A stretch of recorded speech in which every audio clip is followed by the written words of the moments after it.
YCP అధ్యక్షుడు జగన్మోహన్ రెడ్డి మీడియాలో దూసుకుపోతున్నారు. తనకు పచ్చ మీడియాలు సహకరించకపోయినా తన అభిమానులు క్రియాశీలకంగా ఉంటున్న సోషల్ మీడియాపై జగన్ పట్టు సంపాదిస్తున్నారు.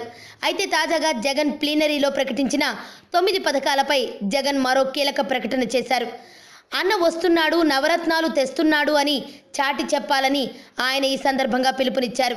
ఈ స్లోగన్ని జగన్ తన ట్విట్టర్లో ట్వీట్ చేశారు. అంతేకాకుండా ప్లీనరీలో వెల్లడించిన 9 పథకాల వీడియోను కూడా ఆయన షేర్ చేశారు. రైతులకు వైఎస్ఆర్ భరోసా, డ్వాక్రా మహిళలకు వైఎస్ఆర్ ఆసరా, వృద్ధులకు 2000 రూపాయల పెన్షన్, కొత్తగా 25 లక్షల ఇళ్ల నిర్మాణం, చదువుల కోసం అమ్మ ఒడి పథకం, ఆరోగ్యశ్రీకి అవసరమైన నిధుల కేటాయింపు, సాగునీరు కోసం జలయజ్ఞం, మద్య నిషేధం, ఇలా 9 పథకాలతో ప్రతి ఒక్కరి జీవితంలోనూ సంతోషాలు నింపుతామని జగన్ భరోసా ఇచ్చారు. అన్న వస్తున్నాడు, మంచి రోజులు వస్తున్నాయి అన్న స్లోగన్తో ఈ 9 పథకాలను ప్రజల్లోకి తీసుకెళ్లాలని ఆయన పార్టీ కార్యకర్తలకు దిశానిర్దేశం చేశారు. దీంతో పచ్చ మీడియాకు జగన్ షాక్ ఇచ్చారు అనే చెప్పవచ్చు. మొత్తం తన క్యాంపెయినింగ్ కోసం సోషల్ మీడియానే ఉపయోగించుకుంటున్నారు అనేది తాజాగా మరోసారి వెల్లడైంది అనే చెప్పవచ్చు. ఆరోగ్యవంతమైన జీవితం కోసం మనం పాటించాలి కొన్ని నియమాలని.